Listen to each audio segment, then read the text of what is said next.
continue our coverage on extortion in the country, which has become a problem, particularly in the Eastern Cape province. On Sunday, Police Commissioner Fani Masemola briefed the media on ongoing investigations into extortion-related cases in Mthatha, which has, of course, been identified as a hotspot.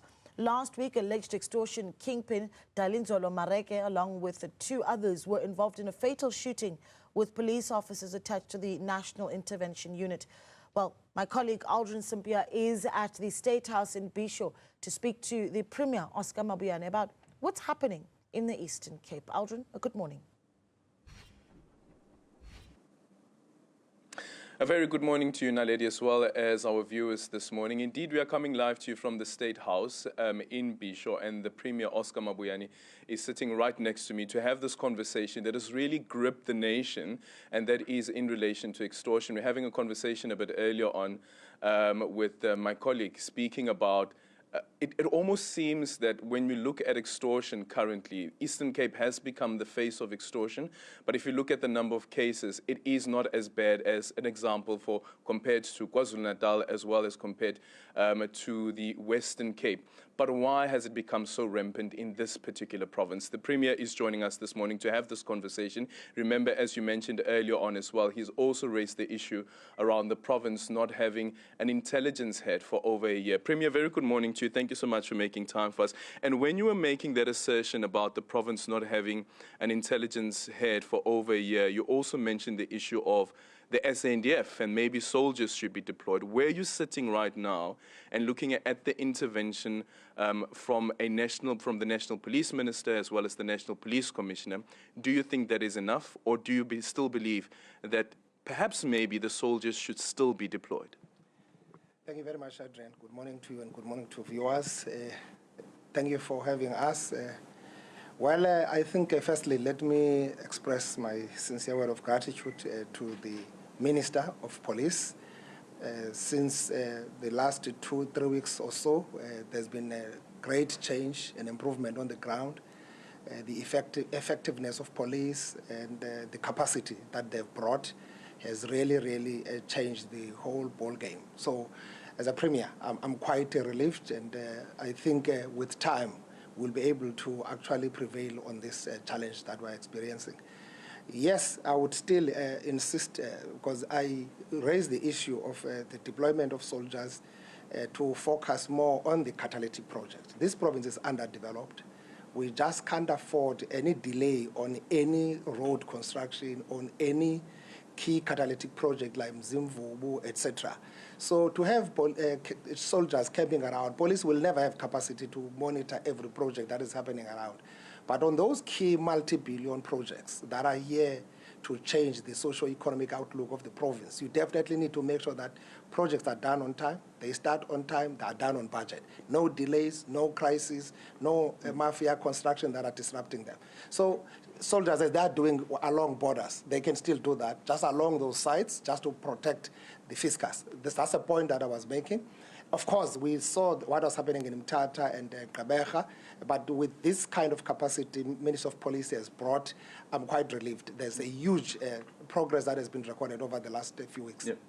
And since you made that proposal to have the SANDF deployed, and you're correct that there are projects like the multi-billion rand projects, including, for instance, the bridge that is being built, that is going to be the highest bridge on the continent, is the issue around how do you protect critical infrastructure. Since you made that proposal, has the President responded to you as yet? I'm talking to the Minister of Defense because we made a submission a year ago. The new Minister of Defense has contacted me to say they are looking on the request, etc. Then it was multi-pronged because we were also trying to diffuse this problem and really push back this challenge of criminals. It has been happening in the province, this issue of extortion and all that. It showed its ugly head post-2016, if I may just zoom into that, particularly in Gqeberha, when we had this problem of coalition government. So the stability, governance stability, also relates on the issues of policy certainty and all that.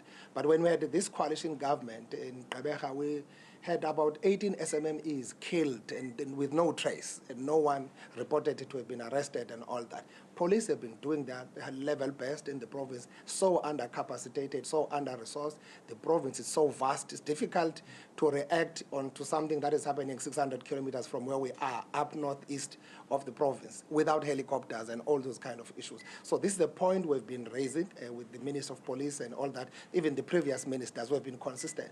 So from where we are, I think, as I've said, we are moving forward, and the state is actually stamping its authority. This is what we wanted.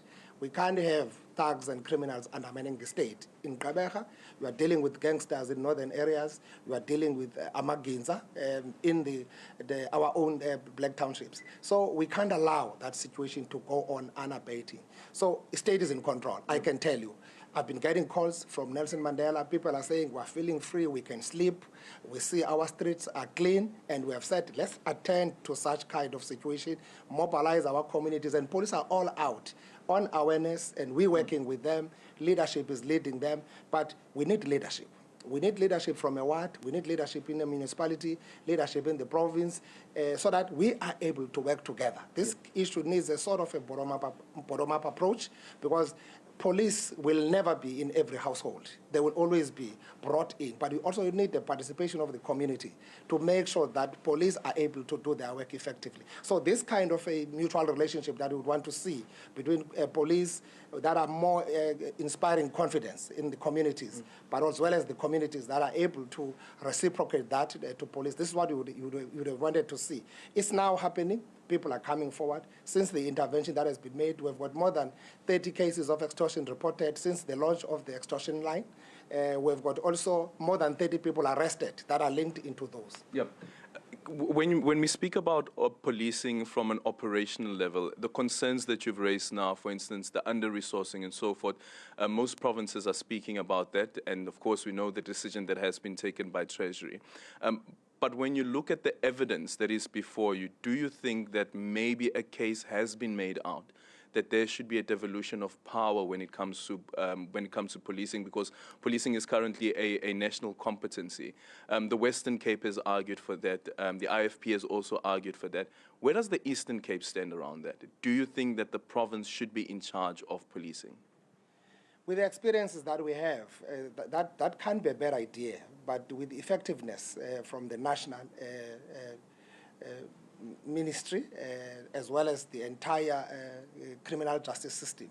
So probably that would not be a relevant call. But of course, you need, people believe that a premier has got authority over police. Yes. People believe that a mayor, that's why metros have got metro police. At least a mayor can be responsible for that and make sure. But in the province, you can't. You just have got a Department of the Department of Community Safety, which does a function of coordinating the police and all that, but police are directly responsibility of the minister as well as the police commissioner in the province. So, but we have this kind of relationship which doesn't stop us as leaders not to lead, because there is no single day when I say to the provincial commissioner, go and do your work, this is the challenge, and she says, I'm not accountable to you. So there's been this relationship of cooperative governance existing into that space as well. But to a certain extent, if there would have been authority, because I hear other people when they comment here and say it's a poor governance in the province, and people speak in abstract, being ignorant, not knowing the facts behind. Even if I would want to say, I need this deployment, this, but it must via a particular process. NATCOM must decide, minister must decide, etc., etc.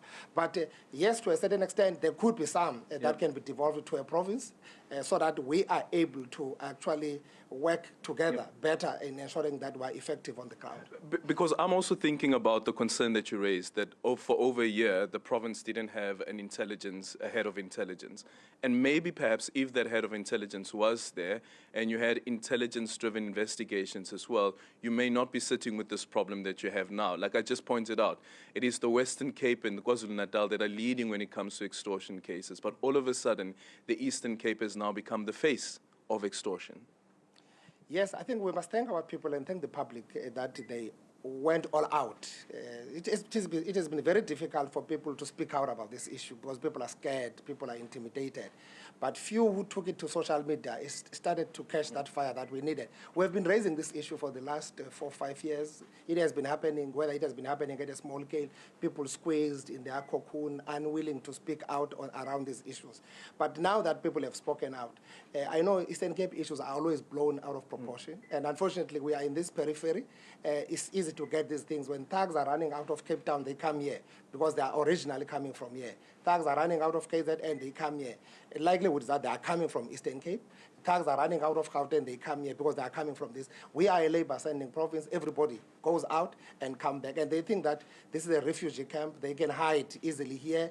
The province is rural. It's not easy to get all this kind of tracking. But police have been tracing. I can tell you, even during the time of Minister Bekele, we have been arresting. We've been following up some criminal thugs west of kind that have been in Cape Town, have been arrested here, have been followed through. So there's been that kind of collaboration that we've been having. But I think police are safe where they are, but we just needed to work in a much more better collaborative way, in a much more effective way. We have been without the head of intelligence, and we've been raising that. Unfortunately, National must decide. The turnaround time has been frustrating for me on how SABS deals with issues of operations within SABS. The employment, and it takes time, even on critical positions like those. And I've been raising the point that we can't be in this kind of a province without the head of intelligence for more than a year. It's not that there was no person. Surely there would have been someone acting. But you need certainty in positions like those. You need effectiveness. You need robustness. Because most of these kind of interventions we're making now are intelligence-driven interventions. So you need intelligence, crime intelligence, to be at its best at all material times, to be able. Even yesterday, I got a feedback from a commissioner of Alfred Zog, District Commissioner Majigijela, updating me about another intelligence-driven operation of someone who was actually transporting weapons with huge ammunition from KZN into here.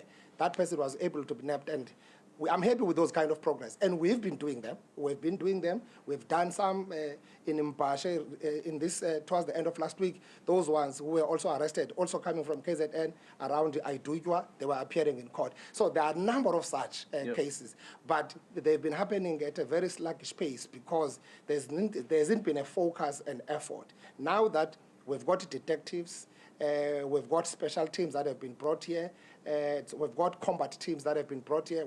So generals on detectives that are following up on everything, it's a huge sigh of relief. And I can tell you, we're cracking it, and the province is going to go back to normal, where people of peace, people in rural areas, they don't know these things.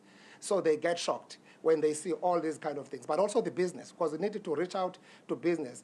Yes, our business in rural areas, general dealers, have been flooded by the foreign nationals that are now controlling them. So some, they would be doing these things, giving out whatever in a way of trying to be accepted in those communities. They must stop those issues. So whatever form of extortion, it must be stopped. And we are calling the communities, we're calling the business, no one.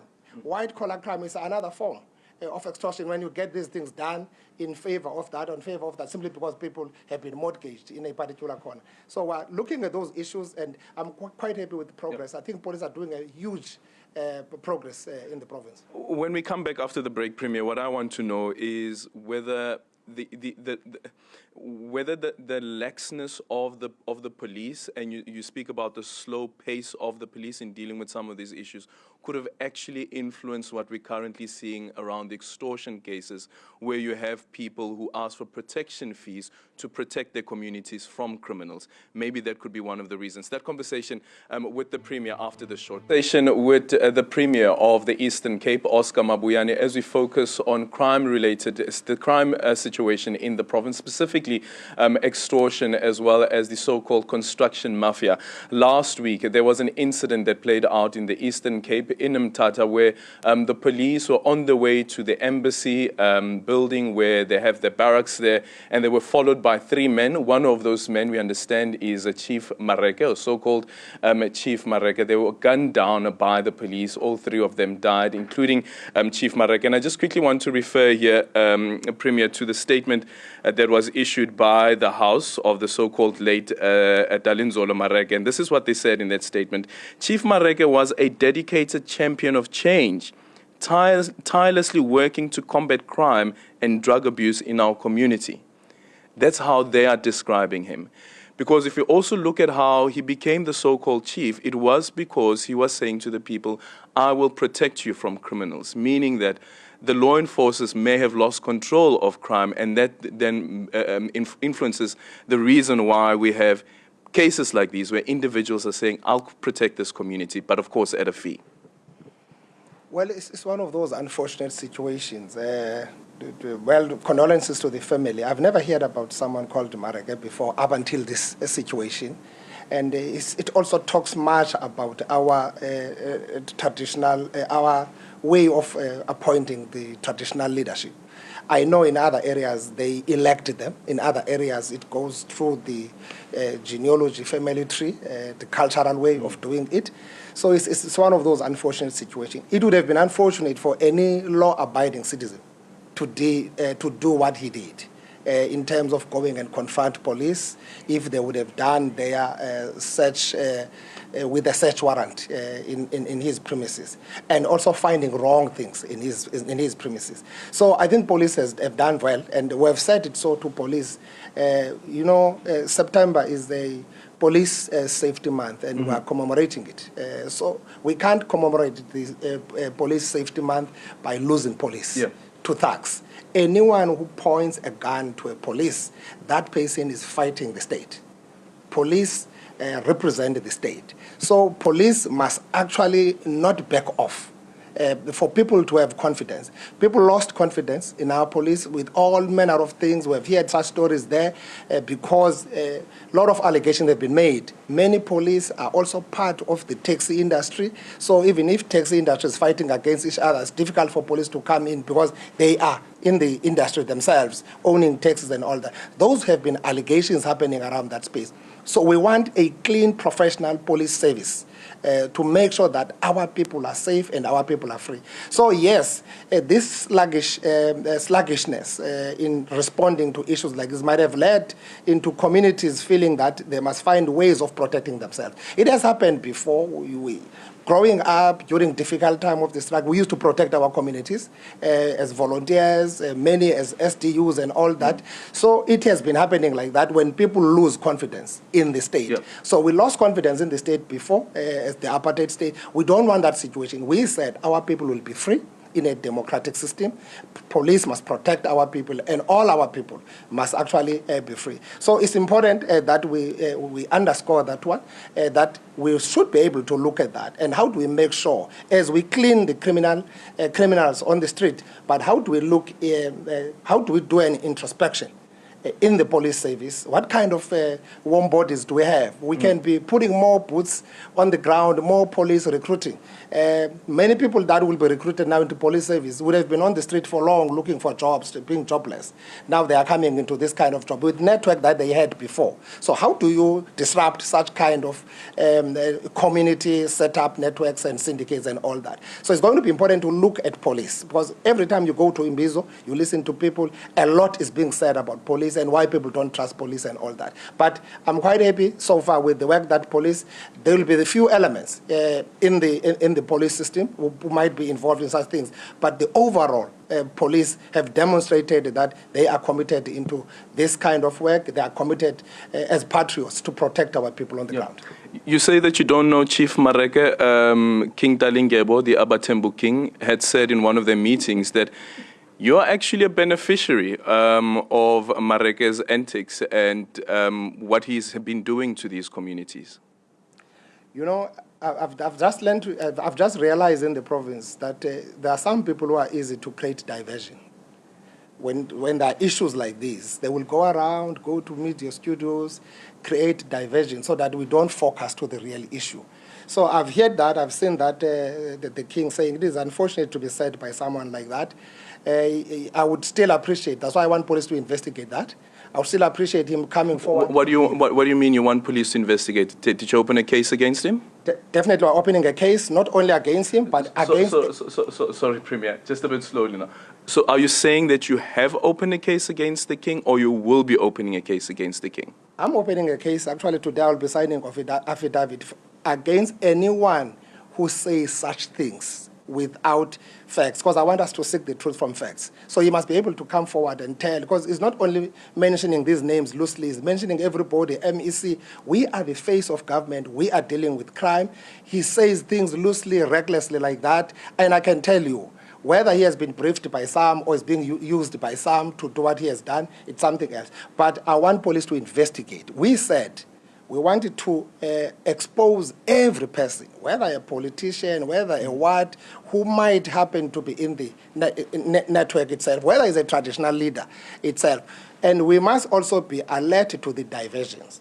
People who can stand up, have a mic, create all wrong things so that people are not focusing on the real issues at hand. So I'm taking that the direction because I won't be going around media talking and insulting the king, exchanging with the king. So I want police to go down and investigate. King must be able to say to police, I said this thing because of this and that. You know, as a politician sitting here, some people are doing funny things on our names. We don't know those things that are happening there. No, I'm here. I'm sent by the chairperson of the ANC in the province or by the premier. I'm here. I'm sent by a mayor. Because he was saying those things. He said that thing in a meeting where I was to start this thing. And I take it as one of those unfortunate situations that a person of his caliber can just recklessly and loosely say things like those. But it's an opportunity for us to go deep because he might have information that we don't have. So he must help us with that information. But as far as you're concerned, you're not involved in these so-called construction mafia as well, extortionists? That's nonsense.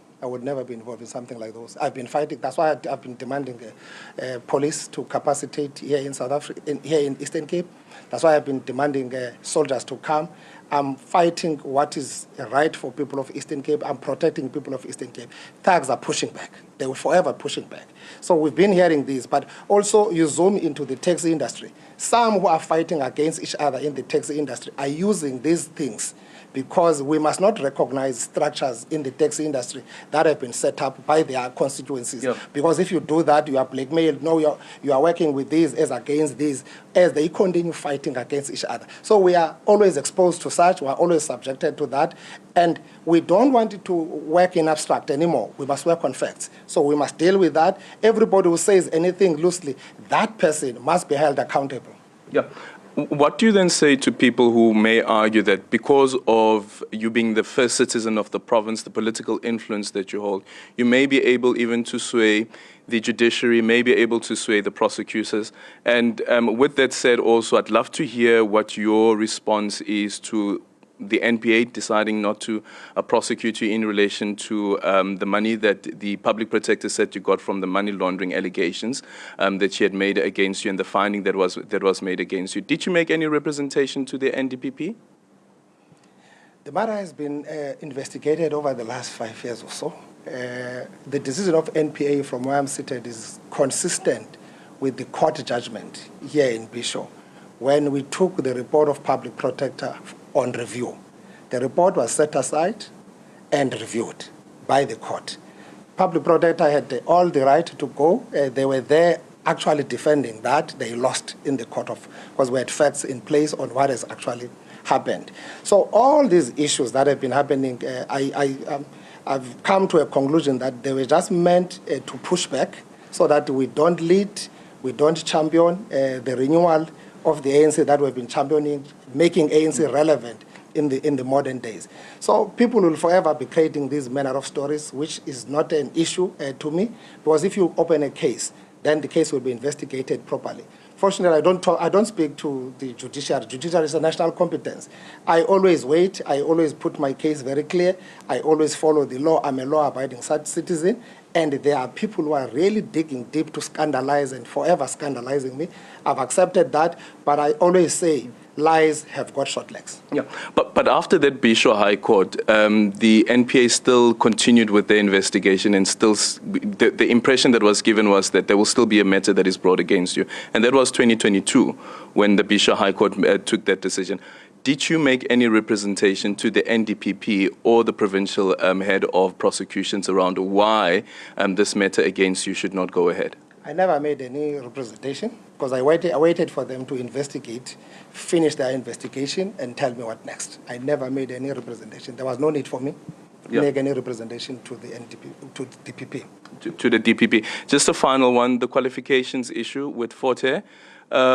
There was part A of the matter, of course, which interdicted the SIU from continuing with its investigation. The finding that was made as well, that they went too broad in the terms of reference of the investigation. There's part B of the matter. Are you still going ahead with that? Part B has been done. An order was issued. SIU couldn't go and defend. So part B is also done and concluded. I'm on another case now with Forte, to challenge Forte on the deregistration, to challenge Forte on the so-called forensic report. It's a flawed report. I was a student at Forte. When they appointed the company to do a forensic investigation, I was even never given an opportunity to come and present as a person affected. I was never invited in any forensic. I just got here. They tried to hide it and took it to SIU to legitimize a wrong thing, which was done by syndicate. That's why we are not shocked when we see all the arrests that have been happening, that there's been a criminal syndicate network happening around Forte to make sure that these things were done. It's also not delinked from the political mischief that is also linked to the same cases that we've just spoken about. So for me, it has been a concerted effort, attack from different angles, to really push back me as a person, to really disrupt this province on the trajectory that this province actually is taking. So even that one, I'm taking it. It is going to court soon. Was we've taken Forte on that one. On two, our prayer is the issue of deregistration. I've appealed to Senate. I've appealed to Council. I've never been given a single opportunity to come and present. All those were squashed because there was no appetite for me to come and say my side of the story. So at least you should be able to apply the doctrine of audi alteram partem in any cases like those. If you are alleging that this is a person, a case of student, I was the president of students at university myself. A case of student starts in the department, goes to a faculty, goes to a senate, up to a council as a last final arbiter. This case was brought by the vice chancellor himself. Yes. In the Senate, a file under his actually arm brought it, and with a name. I've never heard a case of a student being mentioned with a name. A case of a student is always referred to through a student number, but this one was a deliberate one. That's why I heard about it 2 weeks before from a journalist, that you will be deregistered at Forte. So, I mean, this has been an issue, a very, very desperate effort by some few elements to make sure that I'm actually out of the picture. So are you saying that Professor Butlung is part of that syndicate? He's a vice-chancellor of University of Forte. All what has happened there, all the networks, people framing people developing hit lists, including their names, all what has been said that there was a hit on him planned by people around him. He's a vice-chancellor, there's an accounting officer. He can't play ignorant. He can't say he doesn't know. Can't say that it doesn't know. Premier, thank you so much for your time. That is the Premier of the Eastern Cape, Oscar Mabuyane, speaking about, of course, crime in the province, but also other matters relating to himself and the NPA having taken that decision not to go ahead with a prosecution. And this was on the basis of the report by the then Public Protector Advocate Busisiwe Mkhwebane looking into money that was allegedly swindled out of the province that went towards building a wall around the Premier's home. But of course that allegation has now been squashed, and the High Court has also now set aside that report by the former Public Protector. It's back to you in studio.